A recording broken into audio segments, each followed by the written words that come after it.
Don helped me by asking the right questions, by caring, made me feel comfortable that he didn't have any other agenda other than to see what it was that I was trying to accomplish, where I was, and how he can help me get there. I'll keep pulling you forward towards everything it is that you say you want. That's my commitment to you. Let's talk about growing your business.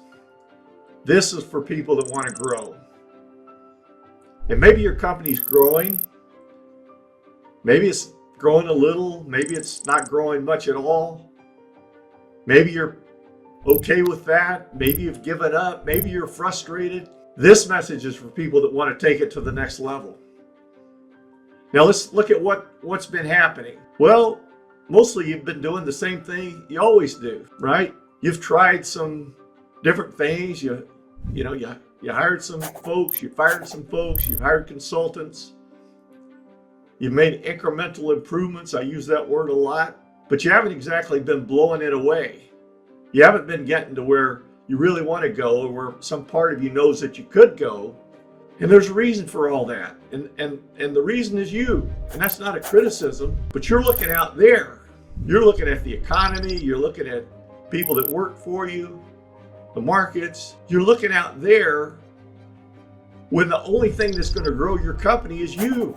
The only thing that's going to make a difference, really, is you. And that's your own thinking. You see, what's happened is you've gotten to where you are today through your own set of experiences, your own programming, your own thinking, your own beliefs, your own patterns, your habits, your behaviors, everything that is you, and it's really between the ears, has gotten you to where you are now, and it's good, but it's your ceiling. That has become your ceiling. And that's why I use this word incremental.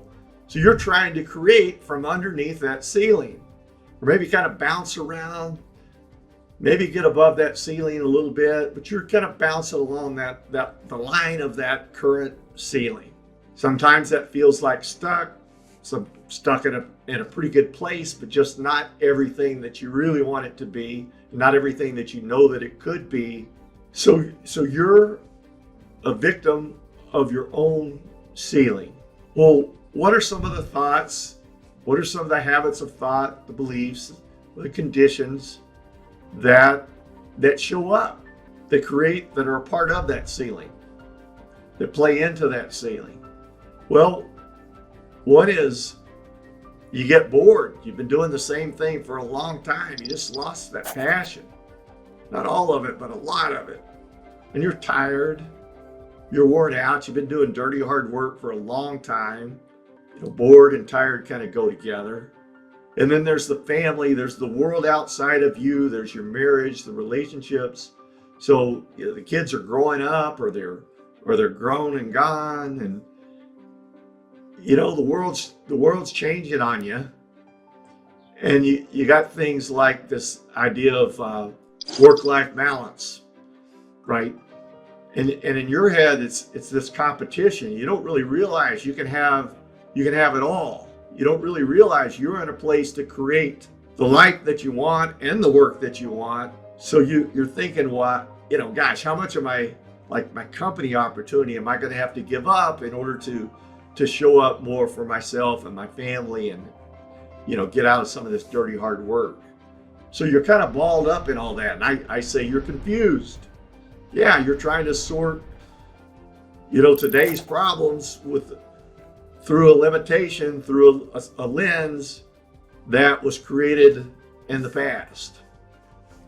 You're confused. You get into victimhood. You're tired. You're bored. You haven't really kept up with your leadership.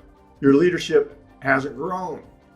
It may have gone backwards at a time when you need to be putting a lot more of your time and energy into showing up as an inspiring leader. You say things to me like, I hate managing people. Well, that statement alone tells me we got a lot of work to do. You got some things there you really, really want to unpack. You may have fear. It's hard. Again, if I'm tired and I think something's going to be hard, How likely am I to do it or to attempt it? And you just don't know what to do. You're really balled up in that ceiling. Everything that's got you to here, you need to blow away that ceiling. If you want to grow, if you want to be excited again, you blow away that ceiling. What do you do? What am I even talking about? Let's think about the version of you back when you were 30 or whenever you started your business or your role, and the enthusiasm and the thirst for possibility and all the things you had going for you then that maybe have kind of been lost a little bit or shoved under the bed a little bit. So what if you brought those back, but you also had everything that's really working for you now? You have the standing that you have, the critical mass that you have, the wisdom and the experience and the knowledge and the connections. You had all the good stuff that you have now. And then what if you cleaned out the baggage, right? Because we're all this mixed bag.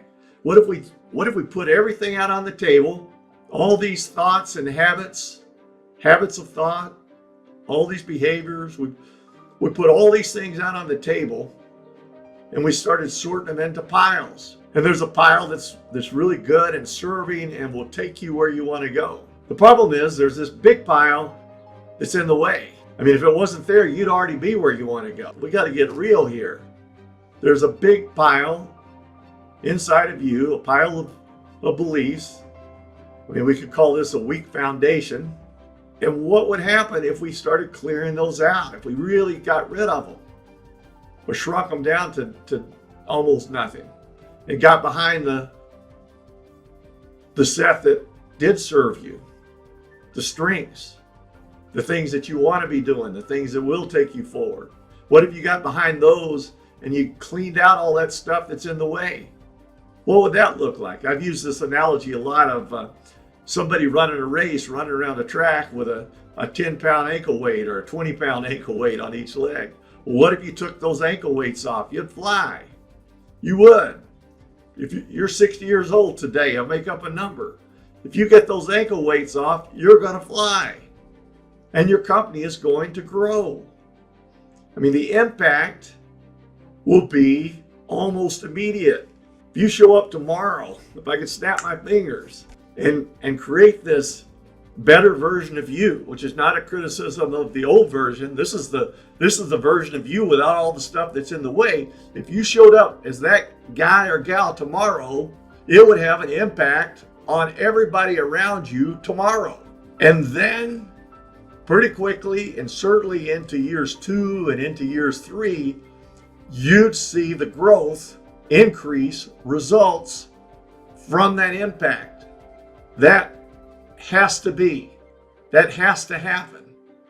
And what happens from there? The higher version of you and the company that's growing again.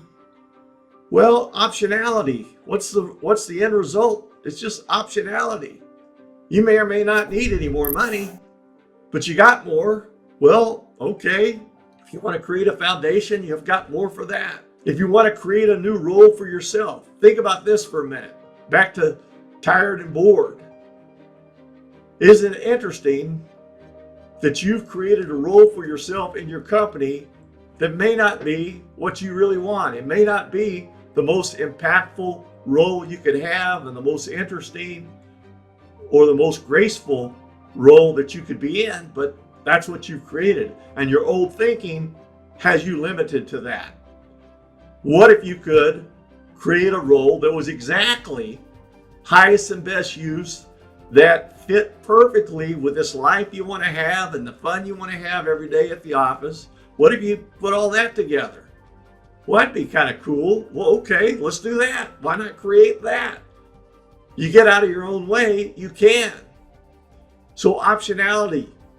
You could decide to stay, you could decide to go, you could decide to sell your company, or you could get on a plan to sell your company. You've got options, and they're really good options. And that comes from creating the best version of you by slowing down, doing some things really differently, things you haven't done before, taking out of you your mixed bag, and then cleaning it up and putting it back together, that creates really good options and a whole lot of fun along the way.